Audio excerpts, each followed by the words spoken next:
नमस्कार विद्यार्थी मित्रांनो, स्वागत आहे तुम्हा सर्वांचं ज्ञानधारा या मराठी यूट्यूब चॅनलवर.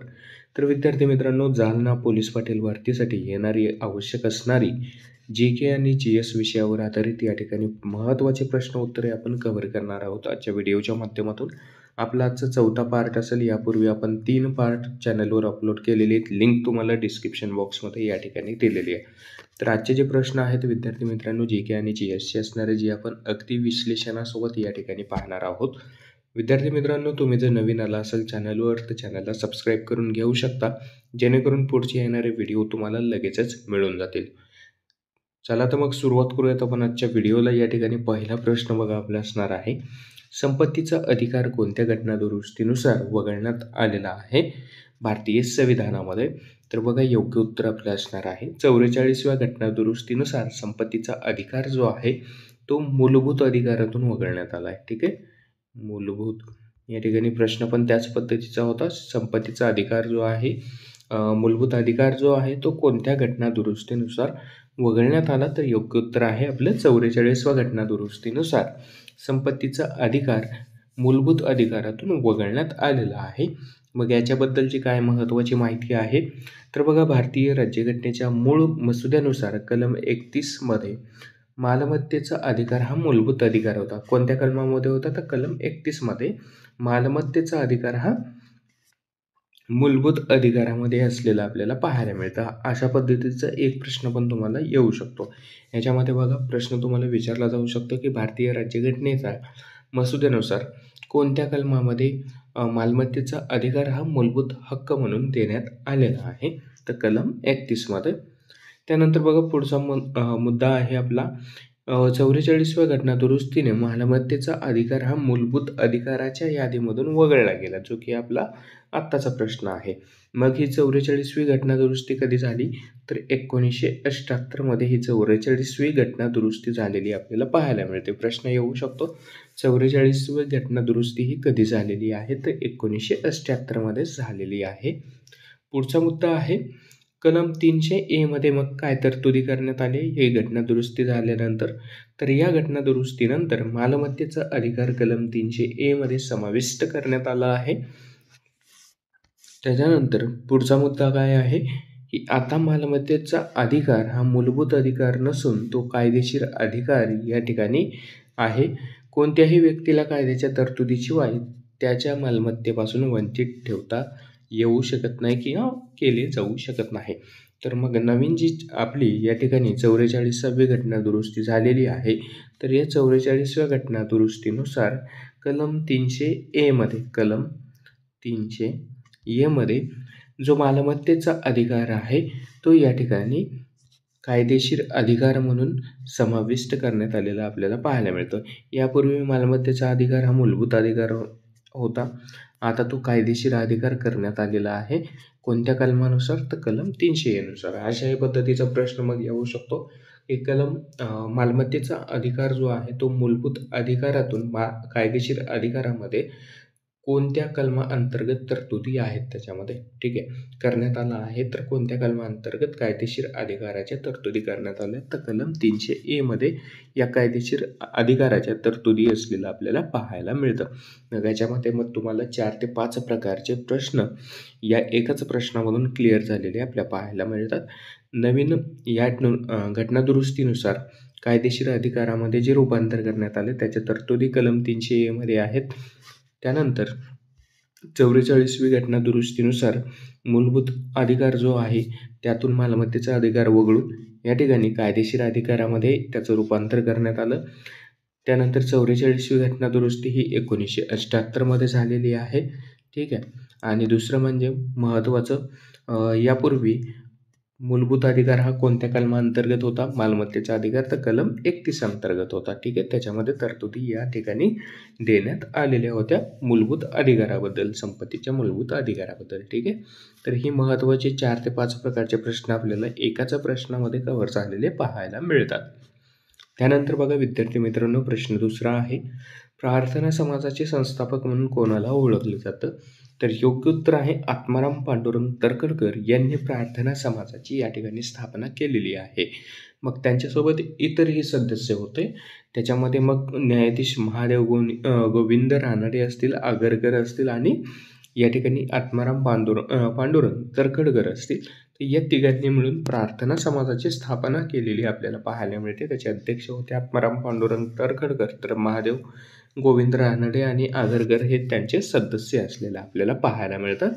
या समाजाची स्थापना 31 मार्च 1867 मध्ये झालेली आपल्याला पाहायला मिळते. या समाजावर ब्राह्मण समाजाचा आणि इतर सुधारणा चळवळींचा प्रभाव असलेला आपल्याला पाहायला मिळतं. प्रामुख्यानं बघा विद्यार्थी मित्रांनो, ब्राह्मण समाजाचा या ठिकाणी प्रार्थना समाजावर खूप मोठा प्रभाव असलेला आपल्याला पाहायला मिळतं आणि त्याच प्रभावातून पुढे या ठिकाणी आत्माराम पांडुरंग तरखडकर यांच्याकडून प्रार्थना समाजाची स्थापना केलेली आपल्याला पाहायला मिळते. तर मग परीक्षेमध्ये तुम्हाला 2 प्रश्न येऊ शकतात याच्यावर पण. या ठिकाणी मुख्यतः प्रार्थना समाजावर कोणत्या समाजाची प्रभाव असलेलं दिसून येतं? तर योग्य उत्तर मग त्या ठिकाणी ब्राह्मण समाजाची. दुसरं आहे स्थापना कधी झाली, ते 31 मार्च 1867 आणि प्रार्थना समाजाची स्थापना होताना पांडुरंग तरखडकर यांच्यासोबत इतर 2 सदस्य कोण होते, तर बघा महादेव रानडे आणि आगरकर हे 2 सदस्य त्यांच्यासोबत असलेलं आपल्याला पाहायला मिळतं या प्रार्थना समाजाची स्थापना करताना. प्रश्न पुढचा आहे, दिल्लीचा पहिला मुस्लिम संस्थापक कोण होता? ज्यावेळेस दिल्लीचा पहिला मुस्लिम संस्थापक स्थापन झाला किंवा दिल्लीवर कुठल्याही सल्तनतीची या ठिकाणी सत्ता स्थापन झाली, तर सर्वप्रथम या ठिकाणी कुतुबुद्दीन ऐबक नावाचा हा मुस्लिम शासक होता, ज्याने सर्वात पहिल्यांदा दिल्लीवर या ठिकाणी सत्ता गाजवलेली आपल्याला पाहायला मिळतं. मग त्याच्याबद्दल महत्त्वाची माहिती आपण थोडक्यात बघूयात. इसवी सन 1206 मध्ये दिल्ली सल्तनतीचा पाया त्याने रोवला. कुतुबुद्दीन ऐबक मूळचा तुर्कस्तानमधील होता आणि लहानपणीच गुलाम म्हणून या ठिकाणी विकला गेला होता. एक गुलाम होता तो. एका गुलामाने या ठिकाणी दिल्लीवर सत्ता केलेली आपल्याला पाहायला मिळते. त्याच्यानंतर हा मूळचा कुठला होता, तर तुर्कस्तानमधील हा मूळचा होता. त्यानंतर पुढचा मुद्दा आहे, इसवी सन 1206 मध्ये मोहम्मद घोरीच्या मृत्यूनंतर ऐबकने भारतात स्वतंत्र इस्लामिक राज्याची घोषणा केली, जी दिल्ली सल्तनत म्हणून ओळखली जाऊ लागली. ठीक आहे. त्यानंतर पुढचा मुद्दा आहे, गुलाम घराण्यातील असल्यामुळे यांना गुलाम वंश म्हणून किंवा मामलूक वंश म्हणून या ठिकाणी ओळखलं जायचं, कारण ऐबक स्वतः एक गुलाम होता. आणि पुढचा आहे, दिल्लीतील प्रसिद्ध कुतुब मिनारचे बांधकाम जे आहे त्याच्या शासनकाळामध्ये झालेलं आपल्याला पाहायला मिळतं. ठीक आहे. हे महत्त्वाचे काही मुद्दे आहेत दिल्लीचा सुलतान कुतुबुद्दीन ऐबकबद्दल. त्यानंतर प्रश्न पुढचा आहे आपला, दिल्लीची पहिली महिला शासक कोण होती? योग्य उत्तर आहे रजिया सुलतान ही दिल्लीची पहिली महिला शासक म्हणून आपल्याला असलेली पाहायला मिळते. दिल्लीवर सर्वप्रथम कुठल्या महिलेने राज्य केले, तर तिचं नाव आहे रजिया सुलतान. यांच्याबद्दल थोडक्यात माहिती, रजिया सुलतानने 1236 ते 1240 या काळामध्ये दिल्लीवर राज्य केले. एकूण 4 वर्षे हे राज्य केलेलं आपल्याला पाहायला मिळतं. कुटुंब दिल्लीचा सुलतान इल्तुतमिश आणि कुतुब बेगम यांची मुलगी आपल्याला ही असलेली पाहायला मिळते रजिया सुलतान. सुलतान या पदवीचा वापर केला एका महिला शासकासाठी सामान्य होता आणि मग यांच्या कार्यकाळामध्ये त्यांना अनेक बंडांना सामोरं जावं लागलं होतं. तर हे जे काही महत्त्वाचे मुद्दे आपल्याला यांच्याबद्दल आहेत ते पाहायला मिळतं. महत्त्वाचं फक्त एकच आहे, यामध्ये IMP मध्ये ठेवू शकता तुम्ही, जो की म्हणजे विचारलं जाऊ शकतं. तर याचं इसवी सन तुम्ही लक्षात ठेवा. कोणत्या कालखंडामध्ये त्यांनी दिल्लीवर राज्य केले, तर इसवी सन 1236 ते 1240 दरम्यान. प्रश्न पुढचा असणार आहे, इस्रोचे सध्याचे अध्यक्ष कोण आहेत? तर डॉक्टर व्ही नारायणन सध्या इस्रोचे या ठिकाणी अध्यक्ष असलेले पाहायला मिळतात. इस्रोचं मुख्यालय या ठिकाणी, इस्रोचं लॉंग फॉर्म तुम्हाला या ठिकाणी विचारलं गेलं तर इंडियन स्पेस रिसर्च ऑर्गनायझेशन म्हणून या ठिकाणी इस्रोला ओळखलं जातं. ठीक आहे. इस्रो ही भारताची एक स्पेस एजन्सी आहे जी की स्पेससाठी काम करत असते. त्यानंतर पुढचं याच्याबद्दल महत्त्वाचे मुद्दे पाहूयात. एस सोमनाथन हे डॉक्टर व्ही नारायणन यांच्या आधी इस्रोचे अध्यक्ष होते, तर यांच्यापूर्वी कोण होते, तर एस सोमनाथन. त्यानंतर बघा पुढचा मुद्दा आहे, डॉक्टर व्ही नारायण यांना एस सोमनाथ यांच्याकडून पदभार स्वीकारला. डॉक्टर व्ही नारायण हे एक प्रतिष्ठित वैज्ञानिक आहेत ज्यांनी अंतराळ कार्यक्रमात 4 दशकाहून अधिक काळ योगदान दिलेलं पाहायला मिळतं. त्यांचं कौशल्य प्रामुख्याने रॉकेट आणि स्पेसक्राफ्ट प्रोफेशनल क्षेत्रामध्ये आहे. चंद्रयान-3 मोहिमेच्या प्रोफेशनल आर्किटेक्ट म्हणून या ठिकाणी त्यांची ओळख आहे चंद्रयान-3साठी, ठीक आहे. आणि त्यांनी लिक्विड प्रोफेशनल सिस्टम सेंटर, ज्याला LPSC म्हणतात, याचं संचालक म्हणून पण या ठिकाणी काम केलेलं आपल्याला पाहायला मिळते, ठीक आहे. त्यानंतर बघा प्रश्न पुढचा आहे, 14 वर्षाखालील मुलांना काम करण्यास कोणते कलम बंदी आणते? तर योग्य उत्तर आहे कलम 24 अंतर्गत या ठिकाणी जे मुलं 14 वर्षाखाली आहेत त्या मुलांना काम करण्यासाठी बंदी आणत असलेलं आपल्याला पाहायला मिळतं. त्याच्यामध्ये कलम 24मध्ये या ठिकाणी तरतुदी असलेलं आपल्याला पाहायला मिळतात, ठीक आहे. त्याच्याबद्दल थोडक्यात माहिती पाहूयात. भारतीय संविधानाच्या कलम 24मध्ये स्पष्टपणे म्हटले आहे की 14 वर्षापेक्षा कमी वयाच्या कोणत्याही मुलाला कोणत्याही कारखान्यात किंवा खाणीमध्ये कामावर ठेवता येणार नाही किंवा कोणत्याही धोकादायक कामात ठेवता येणार नाही.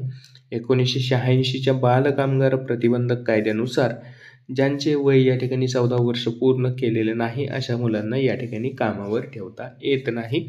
कधीचा कायदा आहे? कलम 24मध्ये ही तरतूद देण्यात आली आहे. कलम 24 अंतर्गत या ठिकाणी कुठल्याही 14 वर्षाखालील मुलाला तुम्हाला या ठिकाणी कामाला ठेवता येत नाही. हे कायदा आहे 1986चा बालकामगार प्रतिबंध आणि नियमन कायदा म्हणून या ठिकाणी ओळखलं जातं. 1986चा हा कायदा आहे बालकामगार कायदा, ठीक आहे. बालकामगार,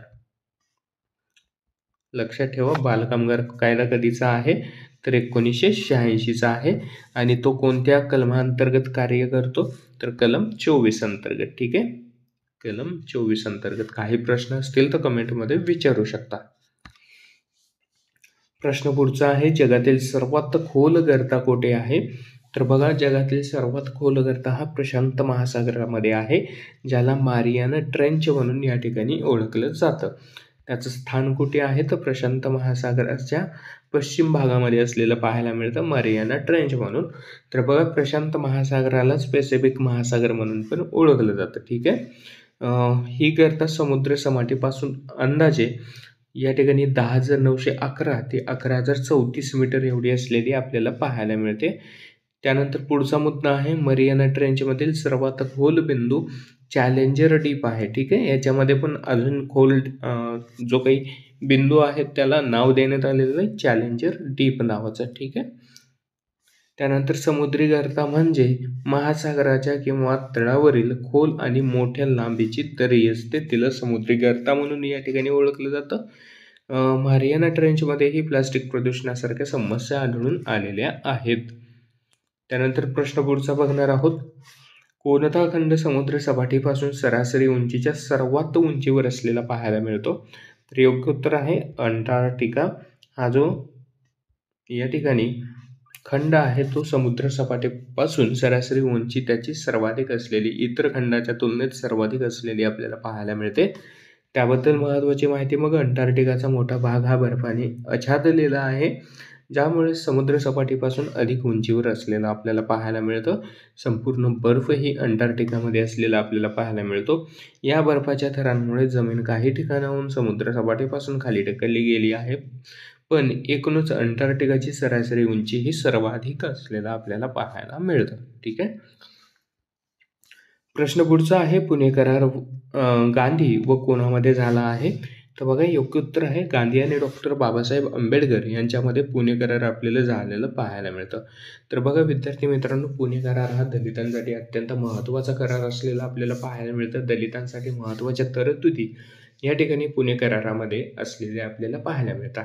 ज्यावेळी महात्मा गांधीजी हे या ठिकाणी पुणे येथील येरवाडा कारागृहामध्ये होते, येरवाडा या कारागृहामध्ये होते. या कारागृहामध्ये असताना या ठिकाणी दलितांसाठी विशेष तरतुदी करण्यात याव्या, त्याच्यासाठी त्यांनी येरवाडा कारागृहामध्येच उपोषण चालू केलं होतं. मग हे उपोषण मोडीत काढण्यासाठी या ठिकाणी डॉक्टर बाबासाहेब आंबेडकर आणि महात्मा गांधी या दोघांमध्ये करार झालेला आपल्याला पाहायला मिळतं. आणि त्याच कराराला पुणे करार म्हणून या ठिकाणी ओळखलं जातं. मग परीक्षेमध्ये अशा प्रकारचा पण प्रश्न येतो, कोणाकोणामध्ये हा करार झाला आहे, हा कराराची तारीख तुम्हाला विचारली जाते, कोणत्या कारागृहामध्ये झालेला आहे तो विचारलं जातं आपल्याला. तर हे आपलं इथं क्लिअर झालेलं आहे. त्यानंतर याच्याबद्दल महत्त्वाची माहिती, तर 1931मध्ये झालेल्या दुसऱ्या गोलमेज परिषदेत अल्पसंख्याकांचे प्रतिनिधित्व हा विषय चर्चेला गेला. मुस्लिम आणि शीख यांना स्वतंत्र मतदारसंघ देण्याचे ठरवले होते, परंतु अस्पृश्यांना योग्य प्रतिनिधित्व मिळेल की नाही याबाबत चिंता होती. तर याच्यामुळेच महात्मा गांधींनी उपोषण या ठिकाणी चालू केलं होतं. गांधीजींच्या उपोषणाला प्रतिसाद म्हणून दलितांच्या राजकीय हक्कांसाठी हा करार करण्यात आला. ठीक आहे. त्यानंतर पुढचा महत्त्वाचा मुद्दा आहे की दलितांना स्वतंत्र मतदारसंघाऐवजी सर्वसाधारण मतदारसंघामध्ये लोकसंख्येच्या प्रमाणात राखीव जागा या ठिकाणी देण्यात आल्या आहेत या पुणे कराराअंतर्गत. या कराराने दलितांना वाढीव सरकारी प्रतिनिधित्व मिळवून दिले. या कराराने भारतीय राष्ट्रवादी चळवळीत अस्पृश्यते विरोधीची चळवळ या ठिकाणी सुरू झाली आणि पुणे करारामुळे दलित वर्गाला राजकीय न्याय मिळण्यास या ठिकाणी मदत झालेली आपल्याला पाहायला मिळते. त्यामुळे पुणे करार जो की महात्मा गांधी आणि डॉक्टर बाबासाहेब आंबेडकर यांच्यामध्ये झालेला आहे, तो दलितांसाठी अत्यंत महत्त्वाचा करार असलेलं या ठिकाणी पाहायला जातं. ठीक आहे. त्यानंतर बघा प्रश्न क्रमांक पुढचा असणार आहे, छोडो भारत आंदोलनादरम्यान महाराष्ट्रामध्ये कोणती चळवळ या ठिकाणी सुरू झाली होती. तर बघा मित्रांनो, महाराष्ट्रामध्ये सातारा या ठिकाणी सर्वप्रथम प्रति सरकार या ठिकाणी स्थापन करण्यात आले होते. छोडो भारत आंदोलनाचा एक भाग म्हणून हे प्रति सरकार जे आहे, हा जो विरोध आहे तो इंग्रजांच्या विरुद्ध सुरू झालेला आपल्याला पाहायला मिळतं. ठीक आहे. मग याच्याबद्दलची माहिती पाहूयात. छोडो भारत आंदोलनादरम्यान 1942मध्ये महाराष्ट्रात अनेक ठिकाणी जनतेने सहभाग घेतला, परंतु महाराष्ट्रात या आंदोलनाचा एक भाग म्हणून सातारा येथे समांतर सरकार किंवा प्रजासत्ताक स्थापना झालेली आपल्याला पाहायला मिळते, ज्याचे नेतृत्व नाना पाटील आणि इतर सैनिकांनी केले. बघा, याला जे काही समांतर सरकार म्हटलं जात आहे ना, यालाच प्रति सरकार म्हणतात. ठीक आहे. प्रति सरकार याचं नेतृत्व मग सातारामध्ये कोण केले, तर नाना पाटील यांनी. महत्त्वाचं आहे, प्रति सरकारचं नेतृत्व सातारा येथे कोणी केलं, तर नाना पाटील. ठीक आहे. IMP मध्ये ठेवा पाहिजे, हे विचारलं जातं. प्रति सरकारचं सातारा येथे या ठिकाणी नेतृत्व कोण केले, तर नाना पाटील यांच्याकडे प्रति सरकारचं नेतृत्व असलेलं पाहायला मिळतं. प्रति सरकार हे कोणत्या आंदोलनाचा एक भाग होतं, तर छोडो भारत आंदोलनाचा एक भाग असलेलं पाहायला मिळतं. कधी सुरू झालं होतं, तर 1942च्या कालखंडामध्ये, इसवी सन 1942च्या दरम्यान या ठिकाणी हे सरकार सुरू झालेलं पाहायला मिळतं. पुढचा मुद्दा आहे, महात्मा गांधींनी 8 ऑगस्ट 42 रोजी मुंबईत भारत छोडो आंदोलनाची घोषणा केली. बघा, भारत छोडो आंदोलनाचं नेतृत्व कोण केलं, महात्मा गांधी यांनी. प्रति सरकारचं नेतृत्व कोण केलं, नाना पाटील यांनी. भारत छोडो आंदोलन कधी सुरू झाले, तर 8 ऑगस्ट 1942ला. ठीक आहे. 8 ऑगस्ट 1942ला या ठिकाणी भारत छोडो आंदोलन सुरू झालेलं पाहायला मिळतं. भारत छोडो आंदोलनाला कुठून सुरुवात झाली, तर मुंबई या ठिकाणाहून भारत छोडो आंदोलनाला सुरुवात झाली. ठीक आहे. हे 3 ते 4 प्रश्न तुम्हाला बघा या एका लाईनवर विचारले जातात. भारत छोडो आंदोलनाचं नेतृत्व, तारीख आणि कुठून भारत छोडो आंदोलनाला सुरुवात झाली, हे 3 प्रश्न झाले. प्रति सरकारचं नेतृत्व कोणी केलं, नाना पाटीलनी. प्रति सरकार कुठे स्थापन झालं, सातारा येथे. समांतर सरकार या ठिकाणी कधी सुरू झाले, तर 1942च्या कालखंडामध्ये महाराष्ट्रामध्ये सातारा या ठिकाणी. त्यानंतर पुढचा महत्त्वाचा मुद्दा आहे, या आंदोलनादरम्यान, छोडो भारत आंदोलनादरम्यान भूमिगत चळवळी या ठिकाणी प्रसिद्ध झालेल्या आपल्याला पाहायला मिळतात.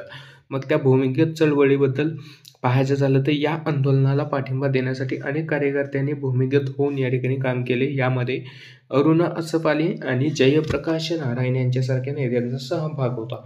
तर भूमिगत चळवळीमध्ये सहभागी असलेले नेते कोणते, अरुणा असफाली आणि जयप्रकाश नारायण. आणखीनही बरेचसे होते, पण महत्त्वाचं या दोघांवर तुम्हाला प्रश्न परीक्षेमध्ये विचारले जातात.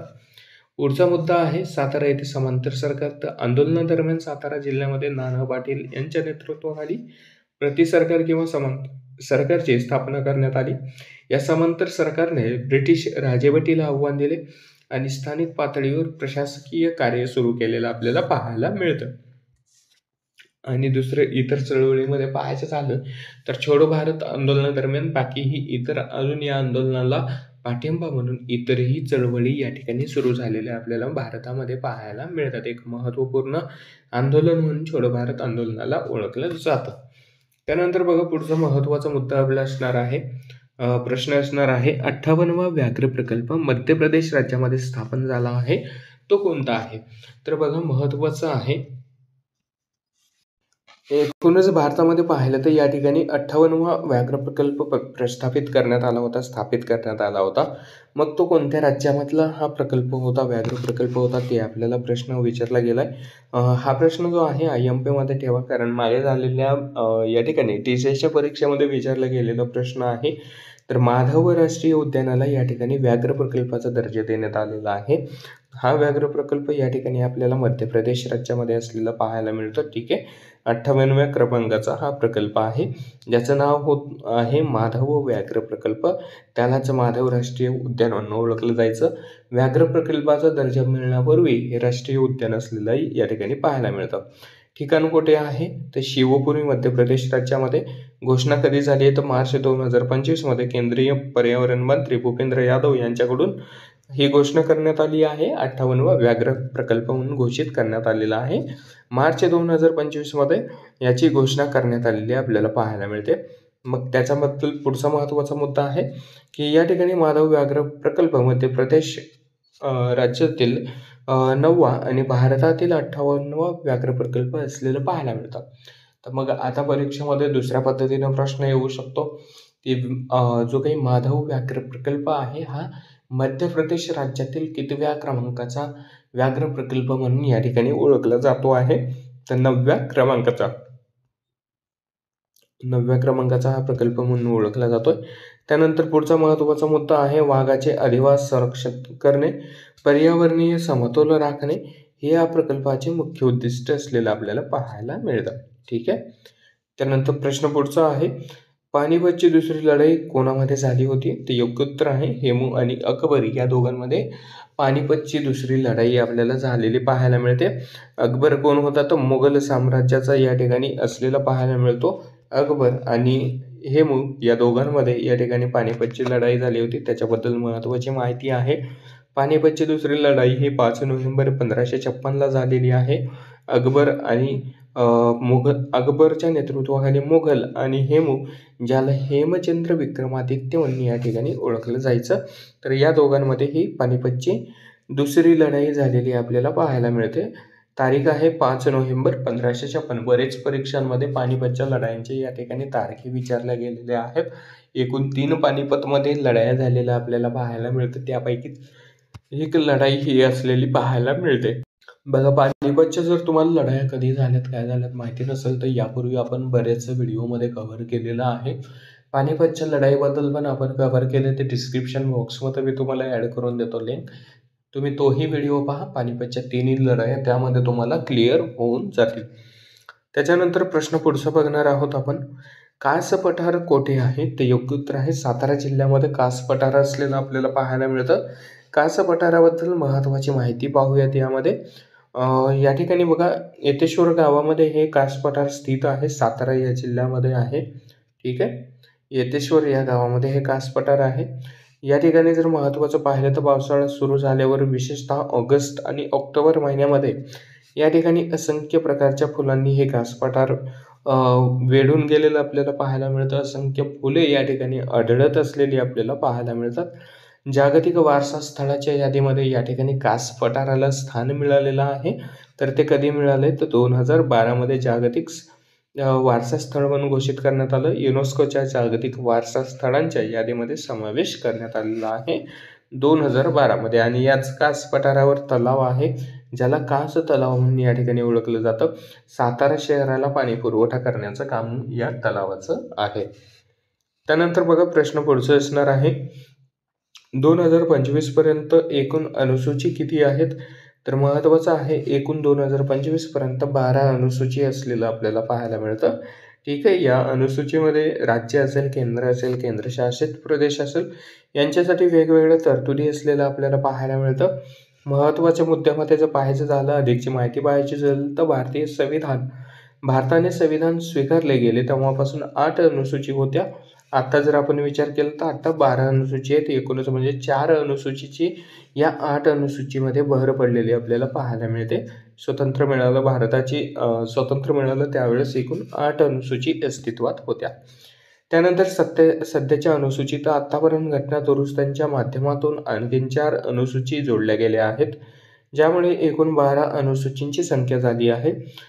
अनुसूची ह्या राज्यघटनेत अतिरिक्त माहिती पुरवतात, जसे की विविध कायद्यांची यादी, प्रशासकीय तरतुदी, भाषा आणि इतर महत्त्वाच्या बाबी या अनुसूचीमध्ये समाविष्ट असलेल्या आपल्याला पाहायला मिळतात. त्यानंतर प्रश्न क्रमांक पुढचा आहे, केंद्रीय निवडणूक आयोगाचे अध्यक्ष कोण आहेत? तर ज्ञानेश कुमार हे सध्या केंद्रीय निवडणूक आयोगाचे अध्यक्ष असलेलं आपल्याला पाहायला मिळतं. केंद्रीय निवडणूक आयोगाचं मुख्य काम आहे की लोकसभा निवडणुका या ठिकाणी देशभरामध्ये आयोजित करणे. ठीक आहे, वेगवेगळ्या निवडणुका या ठिकाणी आयोजित केल्या जातात केंद्रीय निवडणूक आयोगाकडून. त्याच पद्धतीनं प्रत्येक राज्यामध्ये या ठिकाणी राज्य निवडणूक आयोग कार्यरत असतो. राज्य निवडणूक आयोग या ठिकाणी कार्यरत असतो. तर या राज्य निवडणूक आयोगामार्फत राज्यातील जेवढ्या काही महत्त्वाच्या संस्था आहेत त्यांच्या निवडणुका घेतल्या जातात, जसं की पंचायत राज व्यवस्था. तर या पंचायत राज व्यवस्थेच्या ज्याला आपण सर्व निवडणुका या ठिकाणी घेण्याचं काम जे आहे ते राज्य निवडणूक आयोगातर्फे केलं जातं, ज्यामध्ये जिल्हा परिषद असेल, ज्यामध्ये नगरपंचायत, नगरपरिषद, महानगरपालिका, नगरपालिका, ग्रामपंचायत या ठिकाणी यांच्या निवडणुका ज्या आहेत ह्या निवडणुका राज्य निवडणूक आयोगामार्फत घेतल्या जातात. हे महत्त्वाचं आहे. बऱ्याच परीक्षामध्ये या ठिकाणी प्रश्न विचारला गेला आहे, पंचायत राजच्या निवडणुका या कोणत्या निवडणूक आयोगाद्वारे आयोजित केल्या जातात किंवा कोणाद्वारे घेतल्या जातात? तर त्या राज्य निवडणूक आयोगाद्वारे या ठिकाणी घेतल्या जातात. किंवा असाही प्रश्न येऊ शकतो, जिल्हा परिषदच्या निवडणुका कोण आयोजित करतं? नगरपालिकेच्या या ठिकाणी निवडणुका कोण आयोजित करतं? ग्रामपंचायतच्या निवडणुका कोणाद्वारे आयोजित केल्या जातात? तर राज्य निवडणूक आयोगाद्वारे आयोजित केल्या जात असलेलं आपल्याला पाहायला मिळतं, घेतलं जात असलेलं आपल्याला पाहायला मिळतं. मग जसं आपण बघितलं की केंद्रीय निवडणूक आयोगाचे अध्यक्ष आहेत ज्ञानेश कुमार, त्याच पद्धतीनं राज्य निवडणूक आयोगाचे या ठिकाणी मुख्य निवडणूक आयुक्त कोण आहेत तुम्हाला कमेंटमध्ये सांगायचे. ठीक आहे, राज्य निवडणूक आयोगाचे मुख्य आयुक्त कोण आहेत हे कमेंट बॉक्समध्ये सांगा. माहिती नसेल तर पुढच्या व्हिडिओमध्ये आपण तो प्रश्न या ठिकाणी कव्हर करू. ठीक आहे, त्यानंतर महत्त्वाच्या मुद्द्यामध्ये बघू, ही संस्था घटनात्मकदृष्ट्या मुक्त आणि निष्पक्ष निवडणुका घेण्यासाठी सक्षम आहे. पंतप्रधानाच्या अध्यक्षतेखाली आणि विरोधी पक्षनेते आणि केंद्रीय कॅबिनेट मंत्री यांचा समावेश असलेल्या 3 सदस्यीय निवड समितीच्या शिफारसीनुसार या ठिकाणी भारताचे राष्ट्रपती निवडणूक आयुक्तांची या ठिकाणी नियुक्ती करत असतात. आता त्यांच्या नियुक्तीबद्दलची महत्त्वाची माहिती आहे. याच्यामध्ये मग नियुक्तीसाठी जे काही मुख्य निवडणूक आहेत, केंद्रीय मुख्य निवडणूक आयोग यांची निवड करण्यासाठी पंतप्रधान यांच्या अध्यक्षतेखाली या ठिकाणी एक समिती नेमली जाते, एक समिती स्थापन केली जाते. त्याचं अध्यक्षपद हे या ठिकाणी पदसिद्ध या ठिकाणी पंतप्रधानांकडे असलेलं पाहायला मिळतं. त्यानंतर या समितीमध्ये विरोधी पक्षनेत्याचा समावेश असतो, तसेच केंद्रीय कॅबिनेट मंत्री यांचा समावेश या समितीमध्ये असलेला पाहायला मिळतो. आणि या समितीच्या शिफारसीनुसार राष्ट्रपती केंद्रीय निवडणूक आयुक्तांची या ठिकाणी निवड करत असतात. महत्त्वाचा प्रश्न विचारला जाऊ शकतो की कोणाच्या शिफारसीनुसार राष्ट्रपती केंद्रीय निवडणूक आयोगाची या ठिकाणी नेमणूक करतात? तर योग्य उत्तर आहे पंतप्रधानांच्या समिती अंतर्गत किंवा पंतप्रधानांच्या अध्यक्षतेखाली स्थापन केलेल्या समिती अंतर्गत. दुसरा महत्त्वाचा प्रश्न, पंतप्रधान यांच्या अध्यक्षतेखाली स्थापन केलेल्या समिती अंतर्गत या ठिकाणी राष्ट्रपतीद्वारे कोणाची नेमणूक किंवा निवड केली जाते? तर योग्य उत्तर आहे निवडणूक आयुक्तांची या ठिकाणी नेमणूक किंवा निवड या ठिकाणी केली जात असते. तिसरं महत्त्वाचं आहे याच्यामध्ये की निवडणूक आयुक्तांची नेमणूक कोणाद्वारे केली जाते? तर राष्ट्रपतींद्वारे मुख्य निवडणूक आयुक्तांची नेमणूक या ठिकाणी केली जाते किंवा निवड केली जाते. मग कोणाच्या सहकार्याने? तर पंतप्रधान यांच्या अध्यक्षतेखाली स्थापन केलेल्या समितीच्या सहकार्याने. मग या निवडणूक आयुक्तांना शपथ देण्याचं काम कोण कोण करतं? राष्ट्रपती. राजीनामा घेण्याचं काम राष्ट्रपती यांच्याकडे आहे. ठीक आहे, त्यानंतर पुढचा महत्त्वाचा मुद्दा, मुख्य निवडणूक आयुक्तांचा कार्यकाळ जास्तीत जास्त 6 वर्ष किंवा त्यांचे वय 65 वर्ष होईपर्यंत असतो. महत्त्वाचा आहे, कार्यकाळ हा 6 वर्षांचा असतो किंवा वयाचे 65 वर्षापर्यंत एक पदावर राहू शकतात. ठीक आहे. त्यानंतर बघा प्रश्न पुढचा आहे, केसरी या वृत्तपत्राचे संपादक कोण होते? तर लोकमान्य टिळक यांनी केसरी हे वृत्तपत्र सुरू केलेलं आपल्याला पाहायला मिळतं. हे पहिलं वृत्तपत्र आहे जे या ठिकाणी इंग्रजी भाषेमध्ये इंग्रजी भाषेमध्ये या ठिकाणी प्रसिद्ध केलं जात होतं लोकमान्य टिळक यांच्याकडून. त्यानंतर यांनीच अजून एक मराठा वृत्तपत्र या ठिकाणी सुरू केलं होतं. एक मिनिट. मराठा हे जे काही वृत्तपत्र हे इंग्लिशमध्ये मित्रांनो या ठिकाणी प्रसिद्ध व्हायचं आणि केसरी जे आहे हे मराठीमध्ये प्रसिद्ध व्हायचं. ठीक आहे, थोडंसं करेक्शन करून घ्या. केसरी वृत्तपत्र मराठीमध्ये आणि मराठा वृत्तपत्र इंग्लिशमध्ये या ठिकाणी प्रसिद्ध होत असलेलं पाहायला मिळतं, जे लोकमान्य टिळक यांनी सुरू केलेली वृत्तपत्रे होती. प्रश्न पुढचा आहे, प्रार्थना सभानाची स्थापना कोणी केली? तर आत्माराम पांडुरंग तर्खडकर यांनी 1 मार्च 1867 मध्ये केलेली आहे. प्रश्न डबल आला, यापूर्वी आपण वर प्रश्न पाहिलेला आहे. प्रश्न पुढचा आहे, भ्रष्टाचार धारणा निर्देशांक CPI मध्ये भारताचा कितवा क्रमांक लागतो? तर योग्य उत्तर आहे 96वा क्रमांक या ठिकाणी भारताचा लागतोय CPI मध्ये. जागतिक अहवाल या ठिकाणी भ्रष्टाचारासाठी सादर केला जातो दरवर्षी. त्याच्यामध्ये 2025 96व्या क्रमांकावर भारत असलेलं पाहायला मिळतं. त्याच्याबद्दल अधिकची माहिती आहे, ट्रान्सपरन्सी इंटरनॅशनल दरवर्षी हा निर्देशांक प्रसिद्ध करते. कोणाद्वारे हा निर्देशांक प्रसिद्ध केला जातो? तर ट्रान्सपरन्सी इंटरनॅशनलद्वारे हा या ठिकाणी अहवाल जो आहे प्रसिद्ध केला जात असतो, ज्यामध्ये 0 ते 100 स्केलवर सार्वजनिक क्षेत्रातील भ्रष्टाचाराची पातळी मोजली जाते, जिथे 0 म्हणजे अत्यंत भ्रष्ट आणि 100 म्हणजे अत्यंत स्वच्छ असा या ठिकाणी क्रम असलेला आपल्याला पाहायला मिळतो. ठीक आहे. पुढचा मुद्दा आहे आपला 24च्या निर्देशांकामध्ये 180 देशामध्ये 96वा क्रमांक या ठिकाणी भारताचा असलेला आपल्याला पाहायला मिळतं 180 देशांच्या यादीमध्ये. ठीक आहे. त्यानंतर बघा भारताचे गुण, एकूण 38 गुण भारताला मिळाले, जो मागील वर्षाच्या तुलनेत कमी झाले आहेत.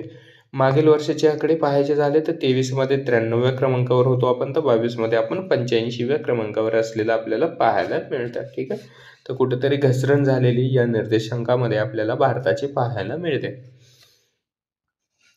प्रश्न पुढचा आहे, ग्रीन GDP राज्य कोणते ठरले आहे? तर छत्तीसगड राज्याला या ठिकाणी ग्रीन GDP राज्य म्हणून ओळखलं जातं. त्याच्याबद्दल महत्त्वाची माहिती आहे, छत्तीसगड सरकारने जंगलांचे आर्थिक आणि पर्यावरणीय मूल्य एकत्रित केले आहे.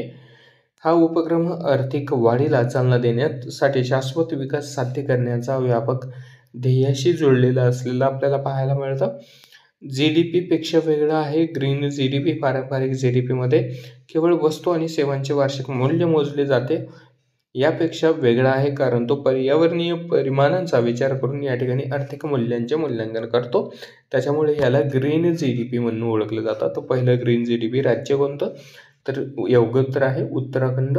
ठीक आहे. ग्रीन GDP या ठिकाणी कोणते राज्य ठरले? तर या ठिकाणी छत्तीसगड हे राज्य ग्रीन GDP राज्य ठरलं आहे पहिलं.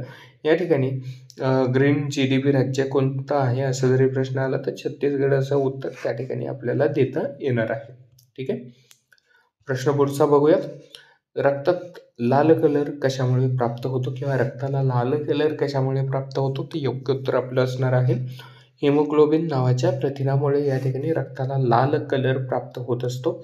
त्याच्याबद्दल महत्त्वाची माहिती बघूयात. रक्तातील लाल कलर हा प्रामुख्याने लाल रक्तपेशींमुळे असतो. त्यानंतर या लाल रक्तपेशींमध्ये हिमोग्लोबिन नावाचे एक महत्त्वाचे प्रथिन असते.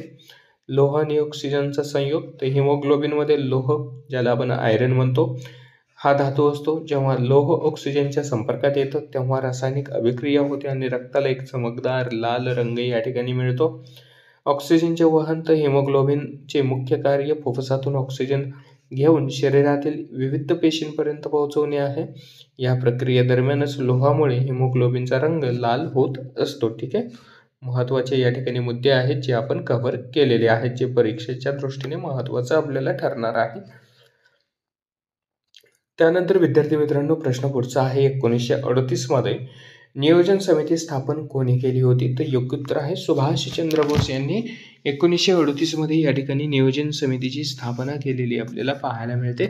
काँग्रेसचे या ठिकाणी अध्यक्ष असताना त्यांच्या अध्यक्षतेखाली या ठिकाणी नियोजन समितीची स्थापना केलेली आपल्याला या ठिकाणी पाहायला मिळते.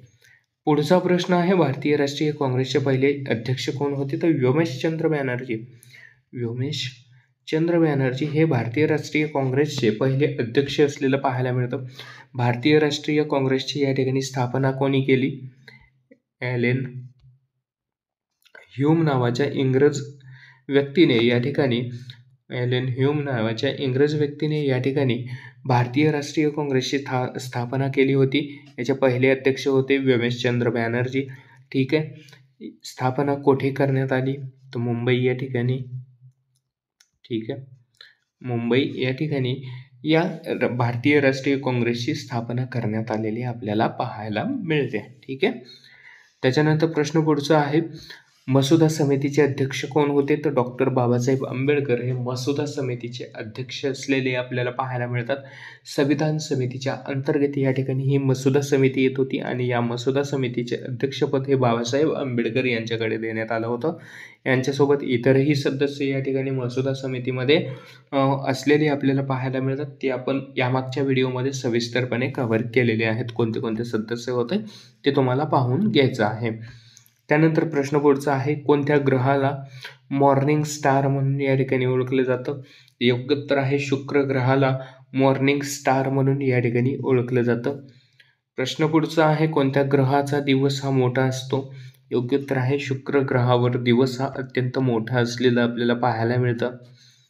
प्रश्न पुढचा आहे, 14 वर्ष बालकांना धोकादायक ठिकाणी काम करण्यास मनाई कोणत्या कायद्यानुसार आहे? तर कोणत्या कलमानुसार आहे? तर कलम 24 अंतर्गत या ठिकाणी 14 वर्षाखालील मुलांना काम करण्यास बंदी घालते. या कायद्या अंतर्गत या ठिकाणी बाल कामगार कायदा काम करत असतो. ठीक आहे. यापूर्वीच्या प्रश्नामध्ये आपण याच्याबद्दलची सविस्तर माहिती बघितलेली आहे. प्रश्न पुढचा आहे, भारताच्या राष्ट्रपतीवर महाभियोगाची प्रक्रिया भारतीय राज्यघटनेच्या कोणत्या कलमाद्वारे घेतली जाते? तर योग्य उत्तर आहे कलम 61 अंतर्गत राष्ट्रपतीवर महाअभियोग या ठिकाणी सादर केला जाऊ शकतो. राष्ट्रपतींना त्यांच्या पदावरून पदच्युत केलं जाऊ शकतं. हा अधिकार संसदेकडे असलेला पाहायला मिळतं. कलम 61 अंतर्गत हा महाभियोग जो आहे तो लावला जाऊ शकतो राष्ट्रपती यांच्यावर. ठीक आहे. राष्ट्रपतींना शपथ देण्याचं काम कोण करतं माहिती आहे का तुम्हाला? तर बघा, सर्वोच्च न्यायालयाचे मुख्य न्यायाधीश हे राष्ट्रपतींना शपथ देत असतात. ठीक आहे. राष्ट्रपती आपल्या पदाचा राजीनामा कोणाकडे देतात? सर्वोच्च न्यायालयाचे मुख्य न्यायाधीशाकडे राष्ट्रपती आपल्या पदाचा राजीनामा देत असतात. उपराष्ट्रपती राष्ट्रपतीकडे आपल्या पदाचा राजीनामा देतात. ठीक आहे. बऱ्याच परीक्षेमध्ये असाही प्रश्न विचारला गेला आहे की राज्यसभेचे सभापती आपल्या पदाचा राजीनामा कोणाकडे देतात? तर बघा, ह्याच्यामध्ये आपल्याला सर्वात महत्त्वाची पहिली गोष्ट माहिती असणं आवश्यक आहे.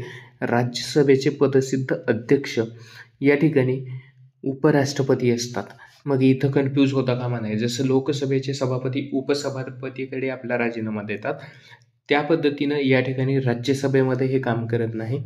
राज्यसभेचं जर पाहिलं तर राज्यसभेचे अध्यक्ष हे राष्ट्रपतीकडे आपल्या पदाचा राजीनामा देतात, कारण ते पदसिद्ध उपराष्ट्रपती आहेत. राज्यसभेचे अध्यक्ष, उपराष्ट्रपती हे राज्यसभेचे अध्यक्ष आहेत आणि उपराष्ट्रपती हे आपल्या पदाचा राजीनामा राष्ट्रपतीकडे देत असतात. त्यामुळं प्रश्न तुम्हाला वेगळ्या पद्धतीनं विचारला गेला तरी पण त्याचं उत्तर तुम्हाला योग्य पद्धतीनं देता आलं पाहिजे, महत्त्वाचं आहे. त्यानंतर बघा, लोकसभेचे अध्यक्ष उपाध्यक्षाकडे देतात. उपाध्यक्ष आणि सदस्य हे अध्यक्षांकडे या ठिकाणी आपल्या पदाचा राजीनामा देतात. दुसरी महत्त्वाची गोष्ट, पंतप्रधान आपल्या पदाचा राजीनामा हे राष्ट्रपतीकडे देतात. परंतु त्यामध्ये महत्त्वाचं आहे, ज्यावेळेस एखादा पंतप्रधान आपल्या पदाचा राजीनामा हा राष्ट्रपतींकडे देत असतो तर त्यावेळी संपूर्ण मंत्रिमंडळ या ठिकाणी बरखास्त होत असतं. पंतप्रधानाचा राजीनामा म्हणजे संपूर्ण मंत्रिमंडळाचा या ठिकाणी राजीनामा म्हटला जातो. संपूर्ण मंत्रिमंडळ या ठिकाणी बरखास्त केलं जातं.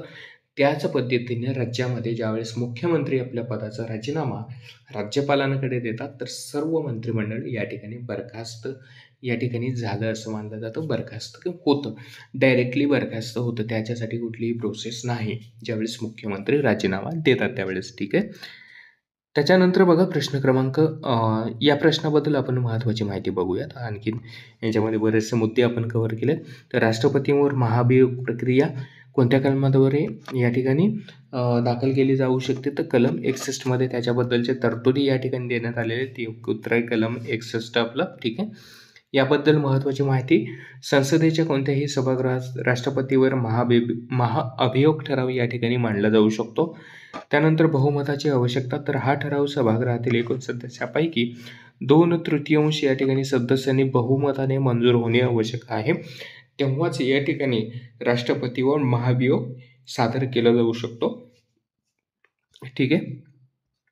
त्यानंतर पुढचा महत्त्वाचा मुद्दा आहे, जेव्हा हा ठराव पहिल्या सभागृहात मंजूर होतो तेव्हा तो दुसऱ्या सभागृहाकडे पाठवला जातो. बघा, संसदेच्या दोन्ही सभागृहात म्हणजे लोकसभा असेल आणि राज्यसभा असेल, या दोन्ही सभागृहामध्ये या ठिकाणी जर बघितलं तर 2/3 या ठिकाणी मतांनी हा जो काही ठराव आहे तो ठराव मंजूर झाला पाहिजे, तेव्हाच राष्ट्रपतीवर या ठिकाणी महाभियोग दाखल केला जाऊ शकतो. ठीक आहे.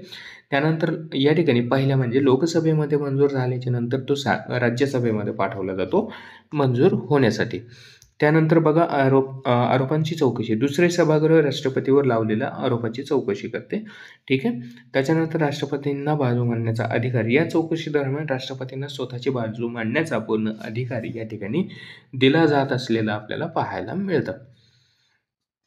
त्यानंतर प्रश्न क्रमांक पुढचा आहे, सॅनिटरी पॅडसाठी महाराष्ट्र सरकारची योजना कोणती आहे, तर योग्य उत्तर आहे अस्मिता योजना या ठिकाणी महाराष्ट्र सरकारकडून या ठिकाणी जाहीर करण्यात आलेली आहे, जी लहान मुलींना सॅनिटरी पॅडचं वाटप करण्यासाठीची ही योजना असलेली आपल्याला पाहायला मिळते.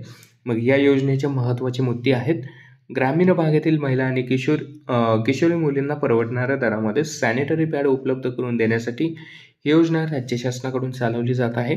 ग्रामीण भागातील महिला व किशोरवयीन मुलींमध्ये वैयक्तिक स्वच्छतेबद्दल जागरूकता निर्माण करणे याचा मागचा उद्देश आहे. त्यानंतर मासिक पाळीच्या काळामध्ये योग्य स्वच्छतेची काळजी न घेतल्याने होणाऱ्या आरोग्यविषयक समस्यांची या ठिकाणी कमतरता आणणे किंवा कमी करणे, त्याच्यासाठी या योजनेचा शुभारंभ राज्य सरकारकडून केला गेला आहे. आणि शेवटचा मुद्दा आहे, महिला व मुलींना परवडणाऱ्या दरामध्ये सॅनिटरी पॅड या ठिकाणी उपलब्ध करून देणे. त्यानंतर विद्यार्थी मित्रांनो, प्रश्न पुढचा असणार आहे आपला, विधानसभा सदस्य होण्यासाठी किमान तुमची वयोमर्यादा किती असणे आवश्यक आहे, तर बघा योग्य उत्तर आहे किमान वयोमर्यादा ही 25 वर्ष असणं आवश्यक आहे विधानसभेचे सदस्यत्व मिळवण्यासाठी. त्यानंतर बघा मतदान करण्यासाठी तुम्हाला या ठिकाणी किती वर्ष आवश्यक आहे, 18 वर्ष आपल्या सगळ्यांना माहिती आहे, सोपी गोष्ट आहे. ठीक आहे. 18 वर्ष या ठिकाणी मतदानाचा अधिकार तुम्हाला 18 वर्ष पूर्ण झाल्याच्या नंतर प्राप्त होत असतो, तुम्ही मतदानासाठी पात्र ठरत असता. त्यानंतर प्रश्न पुढचा आहे, भारतीय राज्यघटनेच्या कलम 173 मध्ये राज्य विधानसभेच्या सदस्यांसाठी हे नमूद केलेले आपल्याला पाहायला मिळते. मग याची तरतूद कोणत्या कलमाअंतर्गत आहे, ते 173 अंतर्गत राज्यघटनेच्या राज्य विधानसभेचे सदस्यांसाठी हे वय नमूद केलेलं आपल्याला पाहायला मिळतं. ठीक आहे. त्यानंतर प्रश्न पुढचा आहे, राज्यसभेमध्ये जास्तीत जास्त सदस्य संख्या किती आहे, योग्य उत्तर 250 एवढे राज्यसभेमध्ये सदस्य असलेलं आपल्याला पाहायला मिळतात एकूणच. ते एकूण सदस्य संख्या किती आहे, 250. राष्ट्रपतींनी नामनिर्देशित केलेले किती आहेत, 12. त्यानंतर राज्यांचे आणि केंद्रांचे या ठिकाणी प्रतिनिधी किती आहेत, 238. बघा, राष्ट्रपतीकडून 12 नामनिर्देशित सदस्य या ठिकाणी राज्यसभेवर जात असतात. मग ते वेगवेगळ्या क्षेत्रामध्ये महत्त्वपूर्ण भूमिका बजावलेली असतील, जसं कला क्षेत्र असतील, क्रीडा क्षेत्र असतील या ठिकाणी. ठीक आहे. सायन्सवालं सेक्टर असेल त्याच्यामधून काही या ठिकाणी प्रतिनिधी राज्यसभेवर राष्ट्रपतीकडून नामनिर्देशित केले जात असलेले आपल्याला पाहायला मिळते. वेगवेगळ्या क्षेत्रामधून या ठिकाणी 12 सदस्यांचे नामनिर्देशितपणे या ठिकाणी राज्यसभेवर त्यांना सदस्यत्व दिलं जात असतं. त्याच्यानंतर पुढचा महत्त्वाचा या ठिकाणी आपला मुद्दा आहे की भारतीय राज्यघटनेच्या कलम 80 नुसार राज्यसभेची कमाल सदस्य संख्या निश्चित केलेली असलेली आपल्याला या ठिकाणी पाहायला मिळते. कोणत्या कलमानुसार, तर कलम 80 नुसार. प्रश्न पुढचा आहे आपला, संसदेच्या 2 अधिवेशनामध्ये जास्तीत जास्त किती महिन्याचा कालावधी असतो? तर योग्य उत्तर आहे एकूणच 6 महिन्याच्या कालावधीच्या आत तुम्हाला संसदेचं दुसरं या ठिकाणी जे काही अधिवेशन आहे ते बोलवावं लागत असतं. ठीक आहे, जास्तीत जास्त 6 महिन्याचा कालावधी त्यासाठी असतो. योग्य उत्तर आहे 6 महिने. ठीक आहे. याच्याबद्दल महत्त्वाची माहिती जर पाहायची झाली आपल्याला तर भारत सरकार वर्षातून साधारणपणे 3 अधिवेशने बोलवतं. त्याच्यामध्ये अर्थसंकल्पीय अधिवेशन, मान्सून अधिवेशन आणि हिवाळी अधिवेशन. त्याच्यामुळे 6 महिन्याची जी काही कालमर्यादा आहे, ही कालमर्यादा खंडित होत नसलेलं आपल्याला याच्यामध्ये पाहायला मिळतं. पुढचा मुद्दा आहे, ज्या कालावधीत संसदेचे कामकाज चालवण्यासाठी सभागृह बोलवले जाते त्यास अधिवेशन म्हणतात. कायदेशीर तरतुदी काय आहेत? तर कलम 85 नुसार राष्ट्रपती संसदेला वेळोवेळी बोलावू शकतात, पण 2 अधिवेशनामध्ये 6 महिन्यापेक्षा जास्त अंतर यामध्ये ठेवता येत नाही. तुम्हाला 6 महिन्याची कालमर्यादा या ठिकाणी देण्यात आलेली आहे संसदेच्या अधिवेशनासाठी. प्रश्न पुढचा आहे, विसर्जित बरखास्त ग्रामपंचायतची निवडणूक किती कालावधीमध्ये घेणे बंधनकारक आहे? तर 6 महिन्याच्या आत घेणं या ठिकाणी गरजेचं आहे. मग ती या ठिकाणी ग्रामपंचायत बरखास्त असो किंवा तिला विसर्जित करण्यात आलेला असतो. यासाठी 6 महिन्याच्या आत तुम्हाला नव्याने निवडणुका घेऊन ग्रामपंचायत या ठिकाणी स्थापन करावी लागते. ठीक आहे, ग्रामपंचायतीची निवडणूक या ठिकाणी तुम्हाला घ्यावी लागते. प्रश्न पुढचा आहे, IFLOW हे कोणत्या शहरामध्ये पूर परिस्थितीच्या पूर्वकल्पनेसाठी वापरले जाते? तर मुंबई या शहरामध्ये याचा वापर केला जातो. पृथ्वी विज्ञान मंत्रालयाने विकसित केलेल्या प्रणालीमुळे मुंबईत जास्तीत जास्त पाऊस किंवा चक्रीवादळ आल्यास पूर येण्याची पूर्वसूचना या सिस्टमद्वारे तुम्हाला दिली जात असलेली पाहायला मिळते. कोणाकडून याचं विकसित करण्यात आलेली आहे? पृथ्वी विज्ञान मंत्रालयाद्वारे या ठिकाणी विकसित करण्यात आलेलं आपल्याला पाहायला मिळतं. ठीक आहे, विज्ञान मंत्रालयाद्वारे.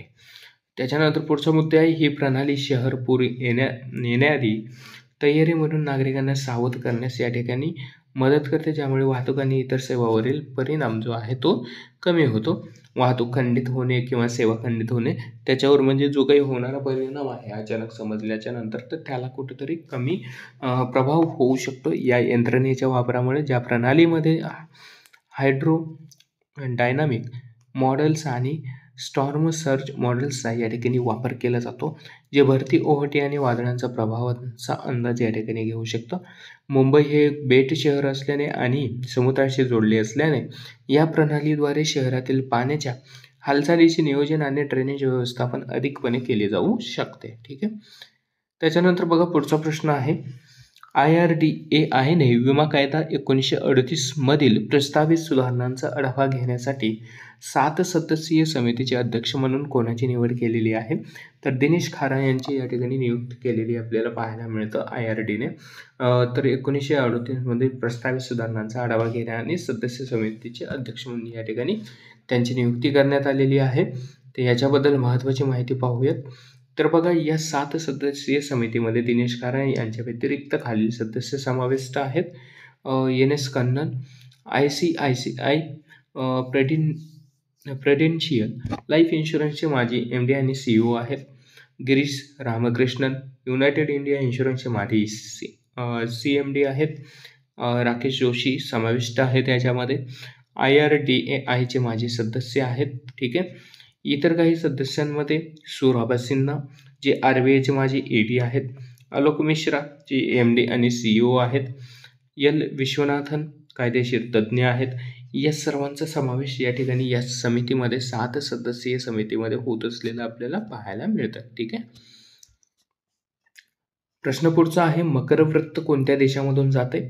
योग्य उत्तर आहे बघा, मकर वृत्त आहे बऱ्याच देशामधून जातं. आफ्रिकेच्या काही देशामधून जातं, एशिया खंडाच्या काही देशामधून जातं, ऑस्ट्रेलियामधून जातं.